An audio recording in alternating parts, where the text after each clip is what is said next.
2026 წლის 12 აპრილს უნგრეთში საპარლამენტო არჩევნები იმართება, რომელსაც უკვე უწოდებენ ბოლო წლების ერთ-ერთ ყველაზე მნიშვნელოვან პოლიტიკურ ბრძოლას ევროპაში.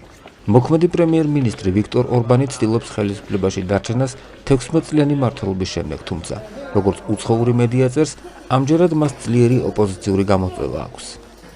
ორბანის მთავარი ოპონენტი არის პეტერ მაგიარი, ახალი პოლიტიკური ძალის ტიჟას პარტიის ლიდერი, რომელმაც მოკლე დროში შეძლო ამომრჩევლთა მნიშვნელოვანი ნაწილის მობილიზება.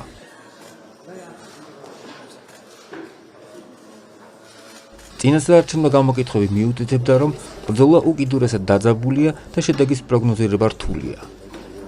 არჩევნებზე ქვეყნის მოსახლეობა ირჩევს 199 წევრიან პარლამენტს, რომელიც განსაზღვრავს ქვეყნის პოლიტიკურ კურსს მომდევნო წლებში.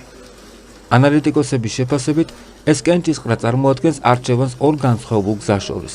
გაგრძელდება თუ არა ორბანის მიერ გატარებული პოლიტიკა, რომელიც ხშირად კრიტიკის საგანია ევროკავშირის მხრიდან, თუ ქვეყანა გადადგამს ნაბიჯს უფრო მჭიდრო ევროპული ინტეგრაციისკენ.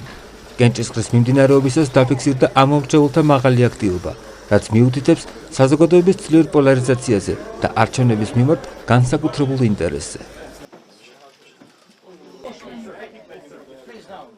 საარჩევნო კამპანიის მთავარი თემები მოიცავდა ეკონომიკურ პრობლემებს, კორუფციასთან ბრძოლას, სოციალური პოლიტიკის საკითხებს და საგარეო კურსს, განსაკუთრებით რუსეთის და დასავლეთ შორის ბალანსის შენარჩუნებას. მიუხედავად იმისა, რომ ზოგიერთი კვლევა ოპოზიციის შესაძლო წარმატებაზე მიუთითებდა, ექსპერტები ხაზს უსვამენ, რომ არსებული საარჩევნო სისტემა უპირატესობას ანიჭებს მმართველ პარტიას, რაც საბოლოო შედეგს დამატებით გაურკვევლს ხდის. არჩევნების შედეგები უახლოეს საათებში გახდება ცნობილი. მათი მნიშვნელობა სცდება ქვეყნის ფარგლებს. შედეგი გავლენას მოახდენს არა მხოლოდ უნგრეთის შიდა პოლიტიკაზე, არამედ მთლიანად ევროპის პოლიტიკურ ბალანსზეც.